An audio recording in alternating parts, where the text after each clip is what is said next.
Son? What are you doing here? We need to have a very serious father-to-son discussion about protection. Shut up, Dad. This is serious. Now that you're a man, I know that you and that girlfriend of yours have been going out, what are the kids today calling it? Splitting the wood? No one calls it that Splitting the wood, I anymore, believe. Dad. Well, it's very important. You're a douchebag. You need to listen. It's very important that you protect yourself because I love you. Stop being I gross. love you and you need to protect yourself. So I want to make sure that you know how to use one of these. Oh, Dad, that's gross. Put that back. You need to watch this. I'm going to demonstrate on myself Dad. so that you have some sense of how to use this particular...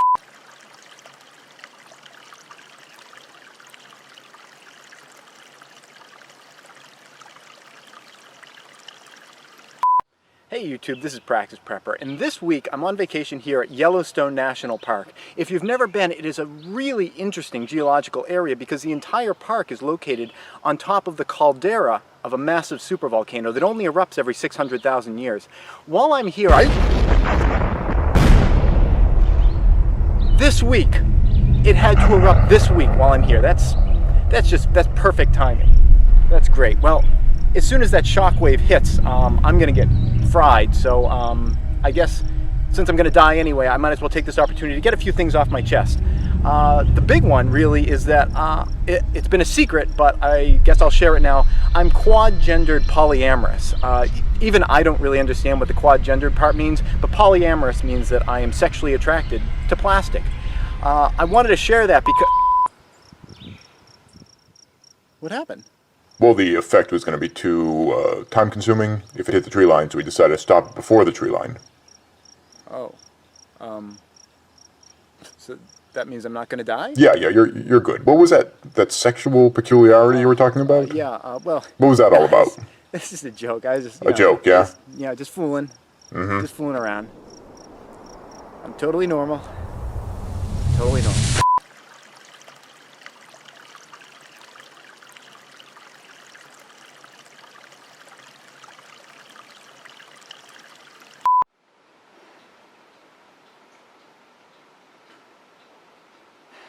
What's a six-letter word starting with the letter P that means someone who says they're going to do something but doesn't do it? Praxis?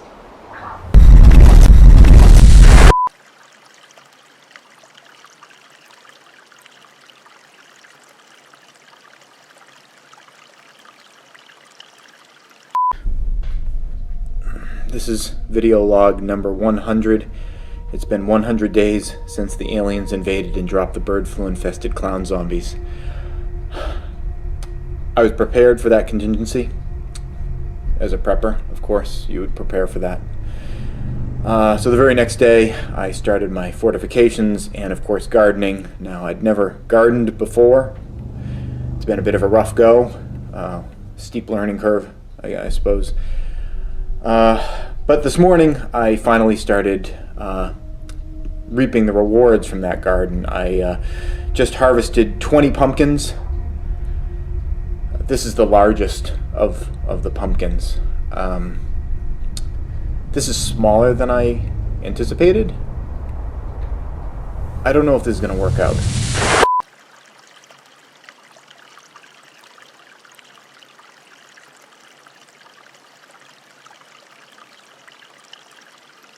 Hey YouTube, this is Praxis Prepper. Imagine with me for a moment, total collapse.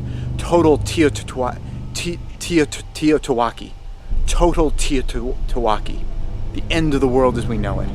You're walking across a post-apocalyptic landscape, scrounging for everything that you need for your daily life. You see a building, the first building that you've seen in months. You go inside for shelter, for comfort, for safety. There's one room inside the building.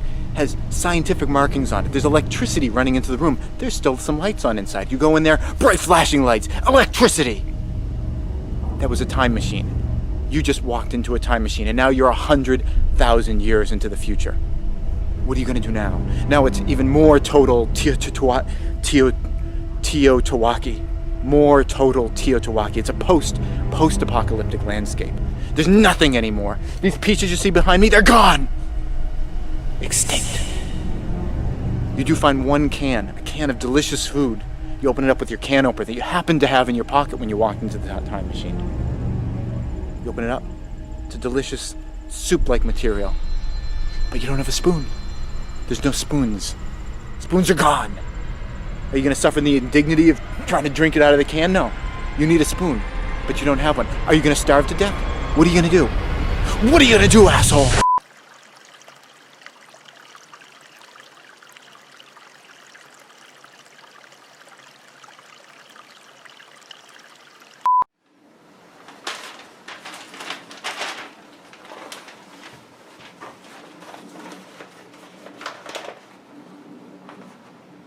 Huh. Looks like it's gonna rain tomorrow. That's it! I am sick and tired of your shit pessimism!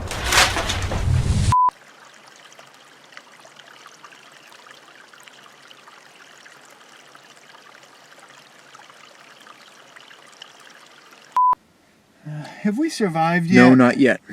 Have we survived yet?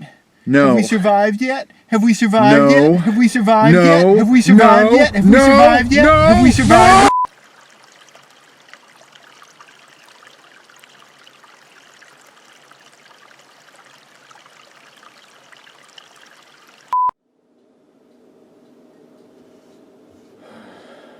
Dude, are you drinking out of the piss cup? No, no. The Berkey filter's just getting a little old. It's not what it used to be. Looks like the piss cup, dude. Oh. No. You're right. Yeah, this is the piss cup.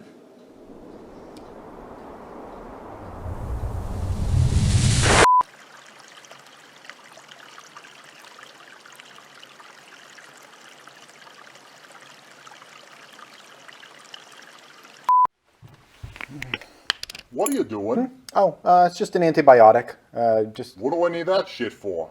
Well, you got a little bit of fuzz on your fins. Wait, that says human antibiotic. Well, yeah. I mean, it's for people too, but it's penicillin, and penicillin is penicillin. So No don't way. worry about No it. It's all fucking the same way. thing. Okay. Listen I'm up, just- Dairy Queen. Okay, I'm You just- put that shit in here, and you're gonna be sleeping with the fishes tonight. I don't mean that sexually. That was not intended to be sexual. That was a threat. I'm sorry. Holy shit! You fucking you better watch your back, you mother.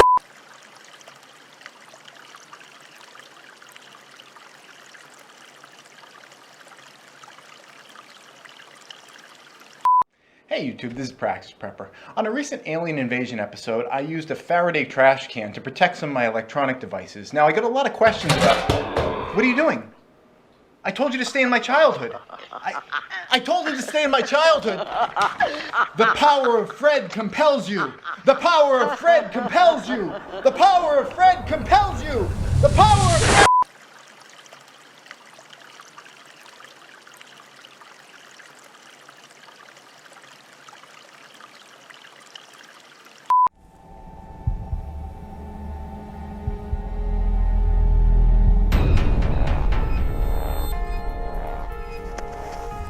Which clown zombies are they dropping? Those are totally the bird flu infected ones. I have trained for this. It's time to bug out.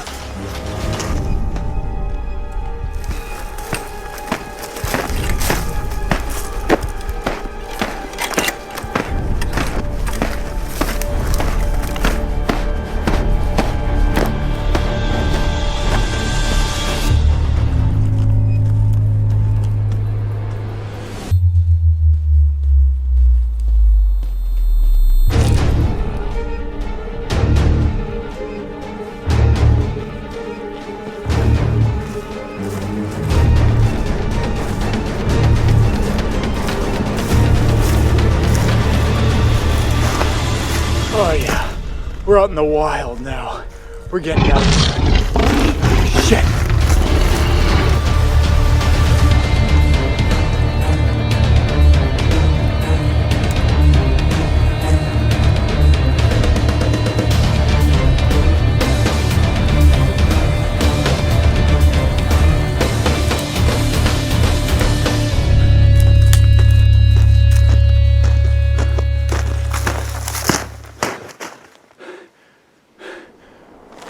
Where the f am I even going? Where am I going?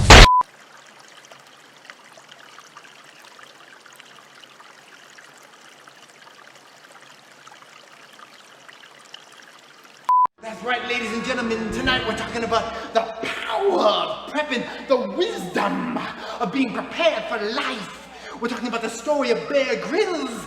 Bear Grylls, a survival hero who survived 40 minutes in the desert.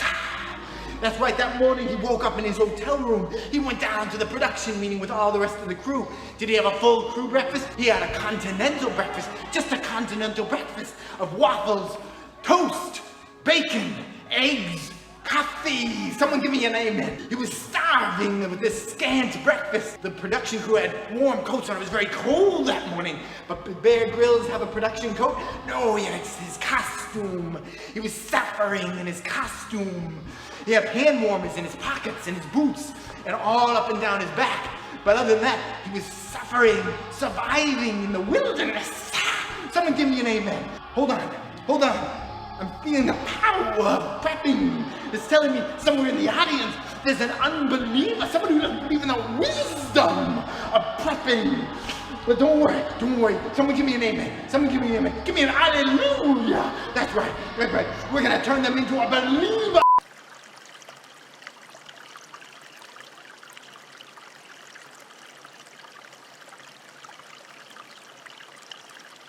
Well, that was offensive. Are you one of the millions of Americans who think Praxis Prepper has just gone too far? Are you asking yourself how anyone with a different view on foreign policy could ever teach you anything about gardening or other survival skills? Praxis Prepper actually carries a gun? I can't listen to him. I had to put on body armor and unsubscribe so my mind wouldn't be blown. Well, unsubscribing from Praxis Prepper has never been easier. In the past, unsubbing on YouTube was a nightmare. There were mail-in forms, messy waxes, not to mention those hard-to-clean blades. But no more. Now, unsubscribing to Praxis Prepper is as easy as the click of a button. Simply scroll down to the unsubscribe button, click it, and instantly you're back in a safe space. The man cans trash. I mean, trash in other people's dumpsters. Just count me out. It's been 2 weeks since Black Panther came out, and he hasn't said a thing. Unsubbed. Praxis ain't no prepper. He doesn't even do gear reviews. That's right, your safe space is just one click away. Unsubscribe today.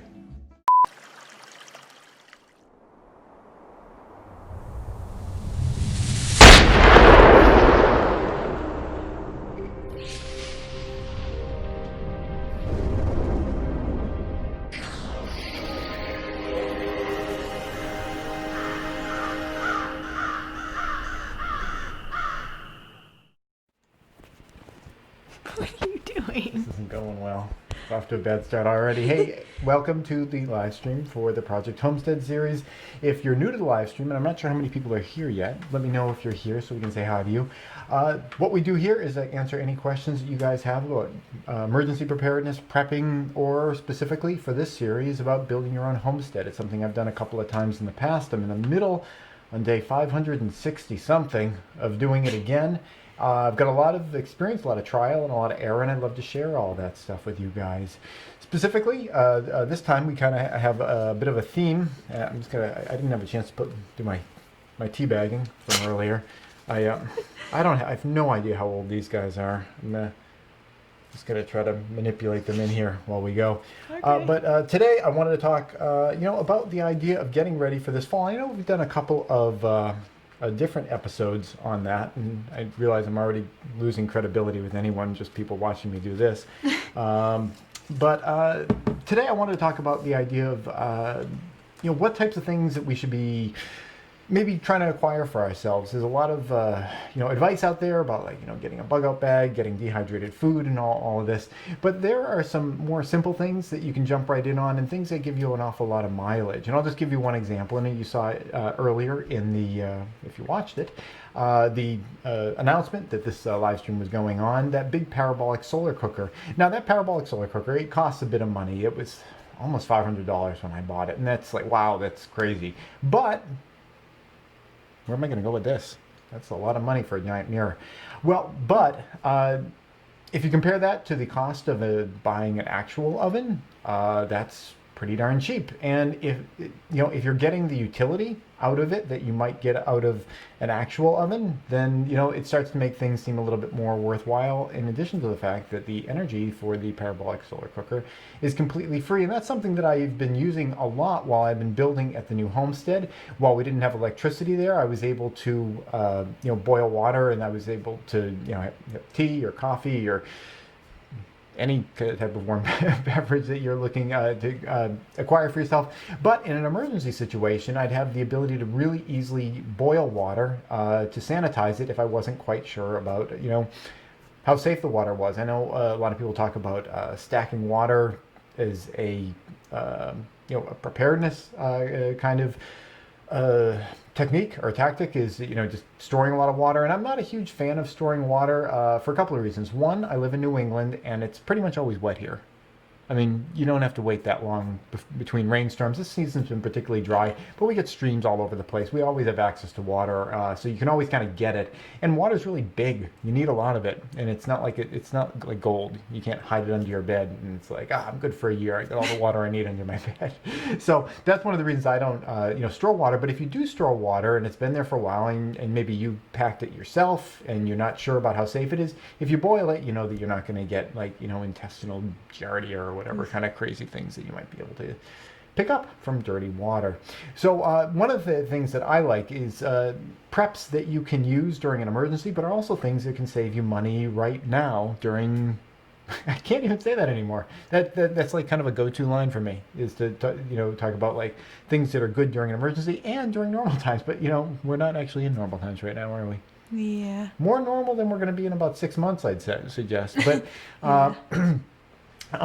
but yeah, I think it's important to think about preps that are going to give you benefits, whether or not you're in the middle of a crisis. Whether it's a low-grade crisis or a crazy end of the world as we know it, Teotihuacan crisis. If you guys watched the opening, that comedy bit with Teotihuacan where I can't pronounce it, that's one of my favorites out there. I don't know if we have anyone here yet. There's just nothing going on in the chat. Yeah, there's no one here. I'm just going to pop over here. I think everyone got turned off by my... well, allegedly, there are 6 of you out there.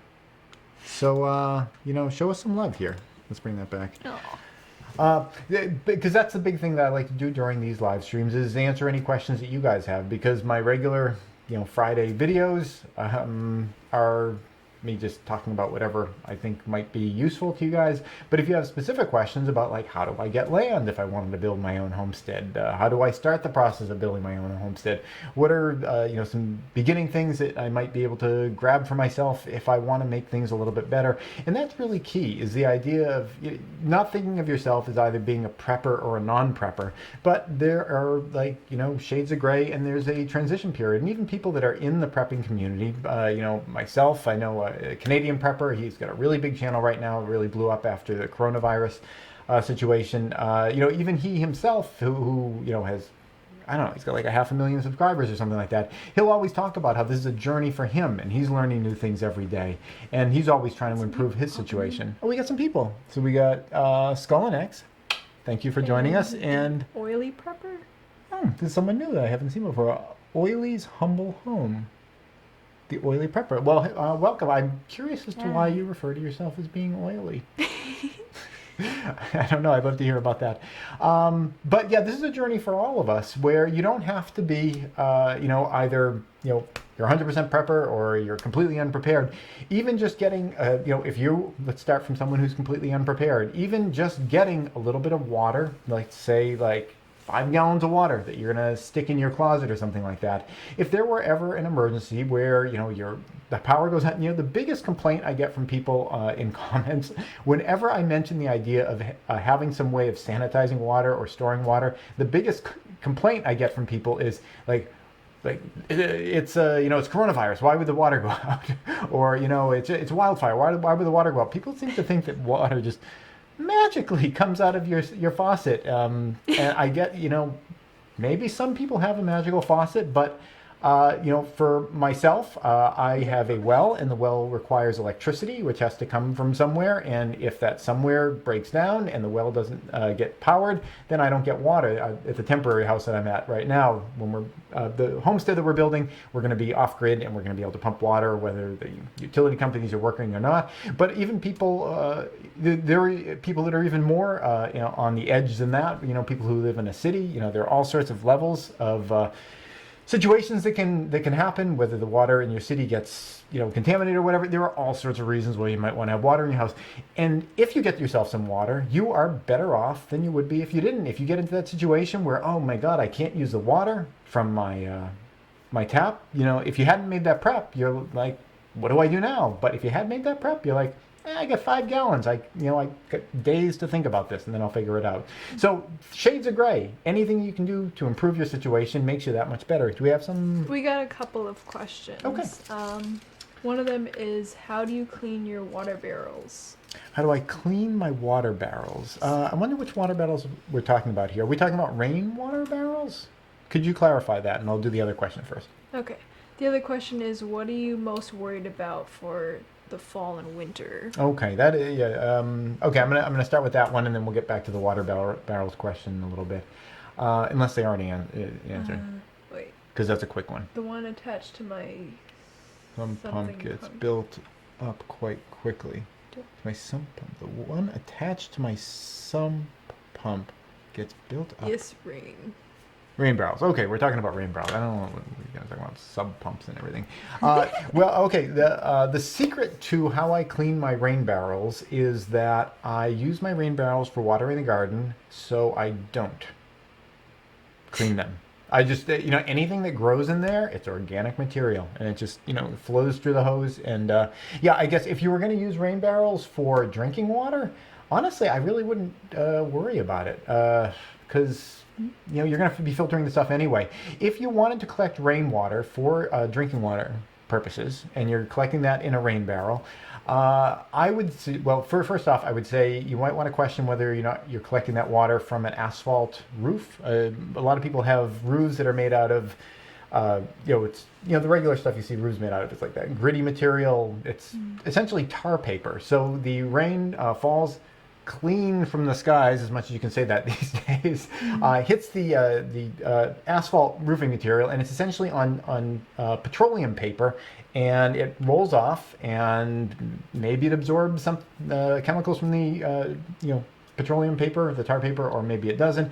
But I would suggest not going real heavy into rainwater collection for drinking purposes, especially if you have asphalt roof. But if you have a metal roof, hey, go for it. Now there are all other sorts of things you need to be concerned about when you have rainwater barrels being filled even from a metal roof, because there's these things called birds that fly around, and everyone poops. And that stuff will occasionally get on your roof too. So no matter what kind of roof you have, you want to have some consideration for filtering your water.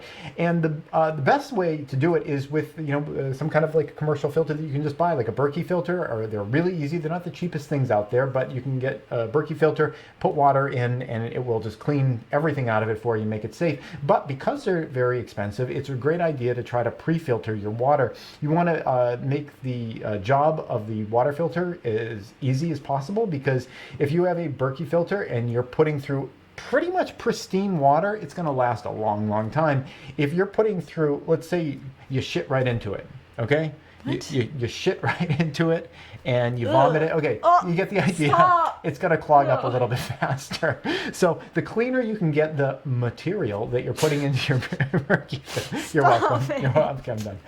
The cleaner you can get your material before you put it into a Berkey filter, or whatever kind of filter you're using, the better, because then that filter that you're depending on for your life is going to last a lot longer. And you can make your own pre-filter really easily. Just use some nested buckets, 5-gallon buckets, drill some holes in the bottom of one, have it drip into another bucket. So you pour water into a bucket that has holes in the bottom, it goes through into another one, but you're thinking to yourself, well, what the hell is that going to do? I just ran my water through some holes. In the top bucket that has the holes, put like a piece of cloth or something like that, put some sand in there, put some grit and dirt. What you're kind of creating is what Mother Nature does when rain hits the ground and filters down into the bedrock and the sand and the silt and everything in the dirt. Make your own kind of dirt filter, and that will filter out a lot of the junk before it gets into your Berkey filter. So you can kind of make your own kind of crude filter. Incidentally, if you do that, make sure you do that during times when you have access to water, because you're really going to want to flush that sand out, because when you first start putting water into a filter like that, it actually makes the water dirtier. So make sure you do that. I think that's the best answer I can give to that is, just filter the stuff per your use right before you use it. Let's jump to the question. My biggest concern. What's your biggest concern, Amber? For fall and winter, because we're looking at down the barrel of the gun for that right now. The mornings are getting crisp here, and it feels like it's coming. What are you thinking about? Well, it's gonna be, we're possibly going to be getting a second wave of the virus. So I've lost count of the waves. I don't know. I think we're on the third already. Yeah, it's actually pretty confusing because, Yeah. In this country, it seems like we've just been in a constant wave almost. Yeah, well, hit the brakes. Oh, let them up. Hit the brakes. Let them up. Yeah. Yeah. Yeah. Well, so that, obviously is something that we're looking at. And another thing that I think that, I'm not sure, to be honest, I don't really watch much media, so I don't know what people are talking about or not talking about it, but I know it hasn't come across my radar through, like Twitter or YouTube. I don't see a ton of this stuff being talked about. Is just the economic crisis that's coming. And I know that there is material out there, but I think, most people are fixated on what's the disease going to be like and all that. But I think, a bigger issue that's facing a lot of people, and this isn't me like poo-pooing the virus. It's terrible. It's killed hundreds of thousands of people. It's probably going to kill hundreds of thousands more people. And by people, I mean Americans. It's killed a lot more if you don't, I'm talking about America here because we're Americans. America. Yeah, those are the numbers I tend to look at. So those are the numbers that are in my head. But it's killed a lot of people. So the virus isn't anything to just kind of joke about, even though we kind of sound like we do frequently. But a big thing, is the economy and what's that's doing to people right now. At the beginning of this situation, there were a lot of moratoriums put down on evictions. People getting kicked out because they can't pay their rent, because they can't work their job, because jobs are shut down. And I'm not criticizing that necessarily. I think oftentimes people, I hate the whole cancel rent thing. People just talk about let's cancel rent, as though that. Well, what are the landlords gonna do? Well, yeah, I mean, because a lot of landlords are just. I'm a landlord, actually. I rent out. The old homestead is being rented out to someone, and the taxes cost a certain amount of money, and the insurance to keep that house costs a certain amount of money, and the banks want their money, and the insurance companies want their money. So I mean, to just say cancel rent is just sort of let's make sure the landlords keep paying the banks because we don't want the banks to go bankrupt, and let's make sure people still have houses because we don't want people homeless, and landlords can just figure it out. Then the landlords are going to start going bankrupt, and then they're going to be homeless people, and then the banks are going to lose their money, and then the people are going to get foreclosed on by the banks instead of the landlords.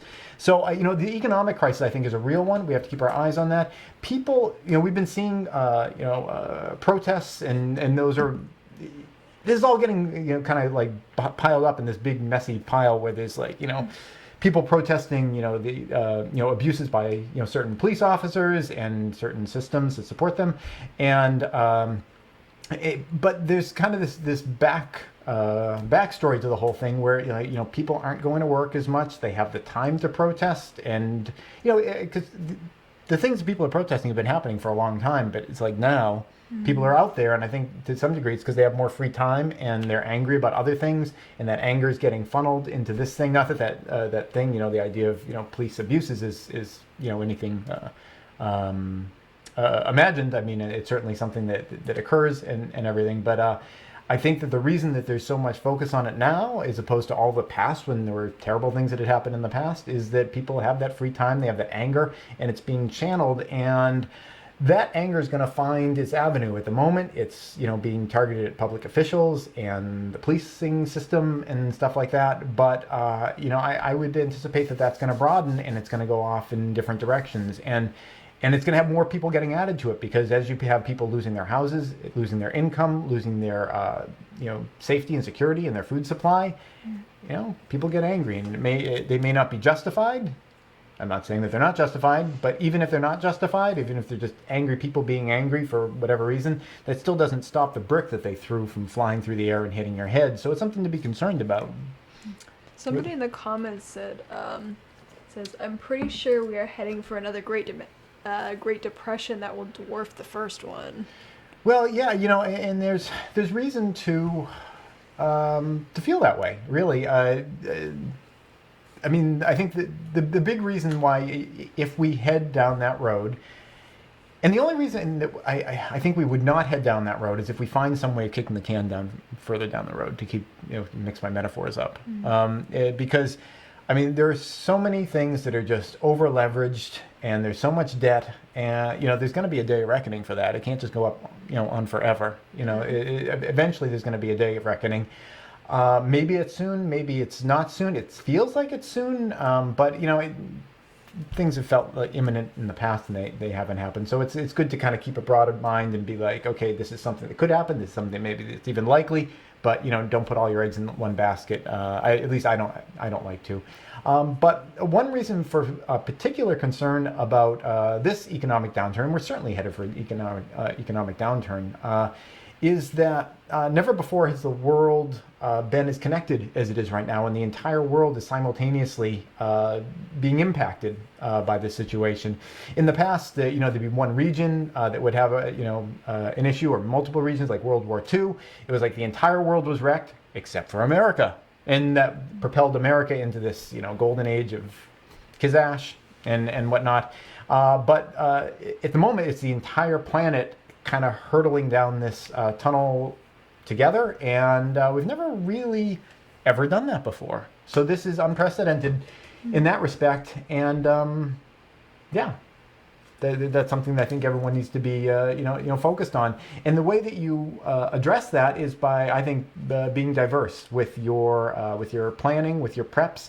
A lot of people, they're all just about, well, they say beans, band-aids, and bullets is the thing that people prep. Like, beans representing food, band-aids representing medical stuff, including band-aids, and bullets. I'm not sure what bullets refers to be honest. Weapons to protect yourself. I know. But beyond that, I think the idea of kind of setting yourself up with more kind of like conventional things as well, about like, putting some money aside, having money in the bank. And, so if you get into a situation where you're one of those people that can't pay your rent, maybe if you had been able to set some money aside, it wouldn't put you in that strenuous economic situation. So the more that you can kind of take your resources and put them into different silos, so that you have that kind of diversification, because none of us are fortune tellers. At least none of us really are. There's plenty of people that pretend to be fortune tellers, but nobody really knows exactly what's down the road, and it's important to be diverse in your preps. I know that pandemic disease was not the sexy disaster that a lot of preppers were really pining for. I think prior to coronavirus, you didn't really hear people that frequently talking about pandemic disease. It was always a meteor impact, or an electromagnetic pulse, or zombie invasion, or whatever.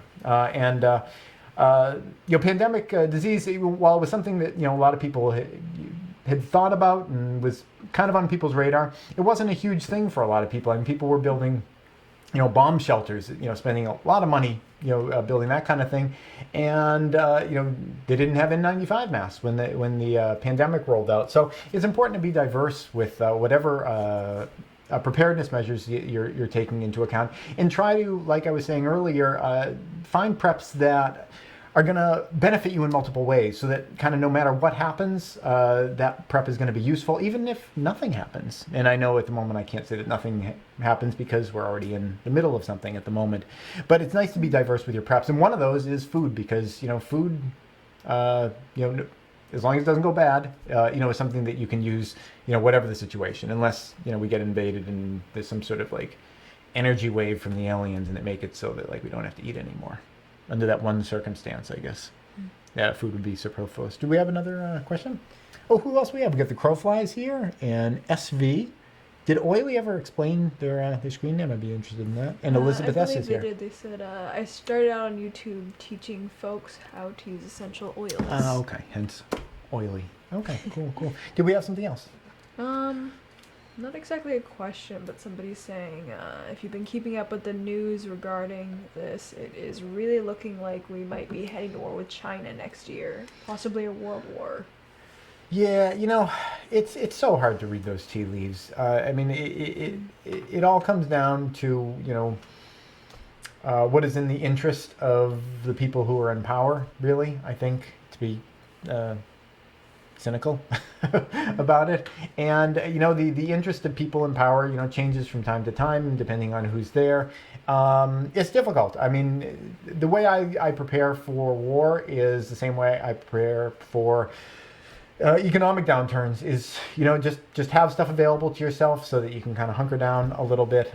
One of the reasons that I created the root cellar that is at the homestead that we're building is that it does kind of double as a nuclear fallout shelter. I know when I was first building that, like I was saying before, nobody was thinking about pandemic disease. When I was first building that, everyone was saying, it's a fallout shelter that you're building there. I was calling it kind of like a root cellar. And now that everyone's into trying to stockpile as much food as they can with the coronavirus situation, everyone's like, it's a root cellar you got there.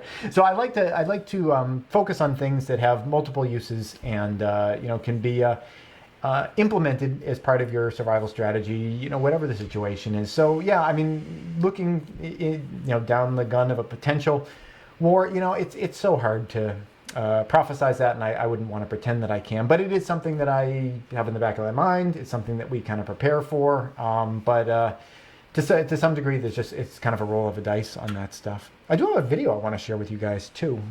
Do we have a question? I might pop into our video if we don't have a question right now, because we have a lot of new developments that have been going on at our place, and we're done with the electrical, which is a huge milestone. Do we get anything? Let's see. Have any of you seen the newest Ice Age Farmer video about John Podesta and the pandemic war game that was played 5 years ago, predicting all this? Scary. Yeah, that happens a lot. Maybe it's just because they do war games about like every possible conceivable scenario constantly. So it's like every day they're doing like 12 war games and they're about a various number of situations, and then the next day they happen and the day before they were doing the same. I mean, it was the same thing with 9/11. I mean, everybody talked about, not everybody, but the word on 9/11 was like, who could have ever foreseen? Well, I don't know, you guys, you were gaming out a scenario of exactly that like the week prior. So, you always hear about that kind of thing. I would suspect that there's just so many different war game scenarios being played out all the time that, whenever something happens, it's like, of course they game that out, because they've even gamed out like zombie things. Literally, it was a branch of the military, and they were doing like zombie pandemic disease like war games. I think the idea was that they were using it as a way of like spicing it up for the people who are working in the playing the war games, and make it like maybe a little bit more entertaining for them. But it was like kind of like a pandemic disease kind of practice scenario or something. But I mean, they game out so many different things, and I would suspect that that's the reason why we always hear about them gaming out whatever just happened, is because they're just constantly gaming out everything. Do you want to bring up our video? This is just a quick, do we have another question? No. No, okay. This is just a quick update of what's going on at our homestead. If you have any other questions after this video, I think it's 8 minutes long, you can ask me the questions during the video, and I will have answers for you on the backside. This mouse is not working. It's a SHTF situation here too. Stop. Don't worry, I war game this one out. Okay. All right, so here we are on site, and the big news for this week is that we finally finished all the rough electrical stuff that my dad and I were able to do before we could get the rough electrical inspection. Our electrician still has to come in. He has to do a few things at some of the outlet boxes and the switch boxes and the breaker box. He's going to be kind of tying things together in there. But as far as the stuff that my dad and I are doing, we're all done. The entire outside of the house, all done, and as soon as we get that rough electrical inspection, we can cover this thing up. We had more rain last night, and the rain keeps trickling into the walls. You know, we've got contiguous sheets of foam, but there's cracks here and there. Water gets in. We've got ants enjoying the fact that there's moist wood in there. Hopefully we can get that stuff closed up relatively soon. Again, as you can see, all the stuff is in. It's foamed. So, you know, I filled in the void where all the wires are going in and out. So this part is, you know, it's watertight, but again, still there's seams between the foam, and we're still getting moisture in until we get our sheathing in. I'm going to go right into the back room here to show you kind of how this stuff all worked out. We've got the back side of the pantry. We've got our paneling in there, and you can see the wiring is coming down this little highway thing that we made, and this is the way that we left things. We've got the wires kind of coming into each of the electrical boxes, and the electrician is going to go in and they're going to actually, you know, wire nut things together and ground things to the boxes and do all that kind of stuff. But we did the bulk of all the hard work. Here's the our highway of wires, very neatly laid out. Here, you know, there's no crisscrossing or changing of lanes. Everything is really neat, coming all the way down to this point. We've got a nice graceful curve there. We've got some other stuff that joins from the kitchen area that came from outside up over here. And it breaks at this point into, on this side is all the odd numbered breakers, and here is all the even number breakers. So they gracefully come right down into the panel, and it's all ready to accept everything. My dad did a schematic for the electrician where everything's nicely labeled and laid out so that, you know, it's paint by number, essentially. You know, the guy just has to come in and kind of put things in the way that they're laid out there, and we'll be all set. In terms of other things that we're working on, I've been putting insulation on the water pipes. I'm just buying a little bit at a time every time I do go to a hardware store until I can, you know exactly how much I need. I don't want to have a bunch of that extra stuff kicking around. But another thing that we've been working on is starting to get ready for doing the floors upstairs, because that's a big job. And I'm going to kind of show you the steps that are involved in that. As you can see, the wooden floors here, as they are right now, there's little putty sections here where the screws had gone in. There's a few places that are left that I still have to put some putty into. So the floors are in pretty raw shape at this point, and, you know, there's a lot that needs to happen before these are finished floors. At this point, you know, you run across them in socks, you can get splinters, so we need to do some work. And I'm going to show you what's going up on the third floor in regard to that. But first, on our way, I'm just going to stop by. Here's the upper bathroom here, and if you recall, we did this slate tile on the floor here, and we're continuing that up around the sink area. I've got a set-in sink that goes right into that spot right there, and to fill in the rest of the space, I use the same tile that I used for the floor all around here, and then there's some different type of slate tile that I'd had kicking around for, you know, a few years that's got a little bit more color in it, a little bit more variation, and that's going up around the edges. I've used mastic to glue the things down, and the next step is to get some trim around the edge, wooden trim, and then we're going to do grout in the joints. That'll have to set for a little bit, and then we'll be sealing it the same way that we sealed the floor with tung oil. Let's run upstairs, and I'm going to show you what we're doing in terms of these floors to get the floors to a place where they're, you know, functional and not going to give you splinters. Here we go. As we head up here, you'll see right at the peak we've got wires running right along the peak line there. That is for smoke detectors, and we were able to do kind of a cool thing. I'm giving everyone vertigo here. We were able to do kind of a cool thing with that. This was my dad's idea. As we're running the wires along, we were able to do an angled hole that plunges up into the foam, and then another angled hole from here that connects to it. So we're able to kind of jump from the peak area to where the smoke detectors are actually going to be. So we didn't have to do covered, you know, conduit or anything like that to get to the smoke detectors. And all of these peaks are all going to be covered up with boards, which I can show you downstairs, which are all prefabricated, and they're all ready to go up as soon as we get our rough electrical inspection. Everything's waiting on the rough electrical inspection. All right, so this is a room I've started working on the floors in, and the floor is not actually blue. The camera just hasn't figured out how to white balance to this room yet, but you can kind of see the difference between the regular floor and the first step here. Over here is where all of the the putty is. It hasn't been sanded, and over this side I've started sanding things out, and you can see, and again it's all awful blue because the camera just still hasn't figured out how to white balance this to this room yet. I'm going to get in close to where the nail holes are, and you see they're very hidden here as they get sanded over. This has been taking an enormous amount of time. It's been more time consuming than I had anticipated. The sanding machine that I'm using is this thing right over here. It's a 3-inch belt sander, and it feels like it's working really fast, but you got to kind of just keep swirling over the area, and you'll see this in the daily videos. I'm going to be showing exactly what that is like, but it takes a while.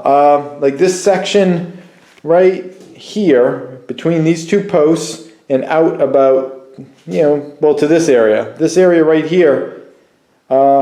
That right there was like about a half an hour to just do that one area right there.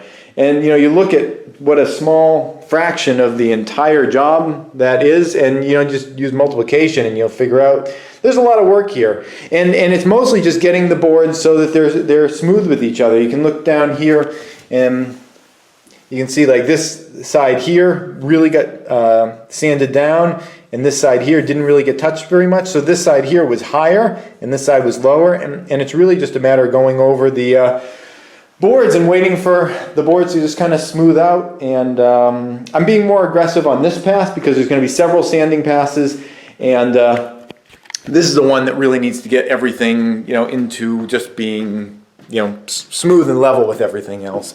So that's where things are right now. We've finished our rough electrical work. We're waiting for the rough electrical inspection, and I'm jumping on getting the floors ready because there's so many layers to that process. It's all the sanding I'm doing now, and then staining, and wait for the stain to seal or dry, and then there's going to be another light sanding after the staining, and then there's going to be another staining after that, and then let that dry, and then there's going to be a sealing or two process where I'm laying on some layers of wood seal to get the whole thing sealed so we're not getting splinters and any of that kind of stuff. So there's a lot of steps up there, so I'm starting them now, but it's really nice feeling that we have all that electrical stuff done.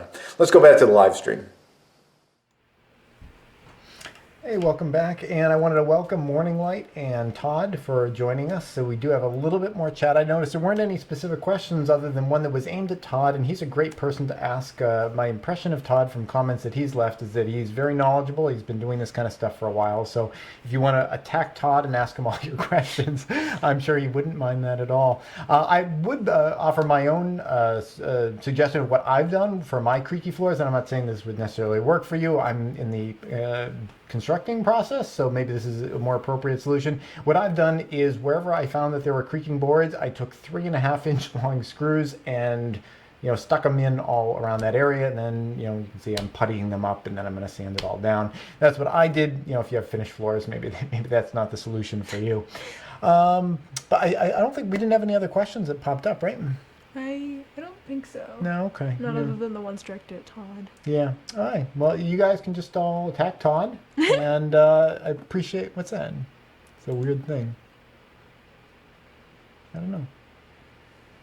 25 years in killing squeaks. Okay, yeah. Well, he's he's very well versed in that. So thank you guys all for joining us tonight. It's always a highlight of my week, knowing that we get to do these live streams with you guys. Like I always say, not only is it my opportunity to share my experience, my trial, and all of my errors with you guys, but also it really helps to refocus my mind when I hear you guys' questions. And Hooples just showed up. Oh, Hooples. Always late to the party. That's Canadians, Canadians, always late to the party. I'm trying to connect it to some kind of historical event. Did they create their constitution later than us? I don't really remember. I don't know. Let's leave this show on a sour note, just like that. Hi. Okay. That's it. Thanks for watching, guys. This episode has been brought to you in part by Prescott Caliber Club and Jeske Defense Strategies. Prescott Caliber Club is a federally licensed firearm manufacturer and retail store specializing in firearms, survival gear, and producing great online content. If you want to thank them for supporting this channel, go check them out at PrescottCalClub.com. Please subscribe and tune in every Friday at 4:30 New York time for a new video. And if you'd like to support this channel, you can do so both through Patreon or PayPal.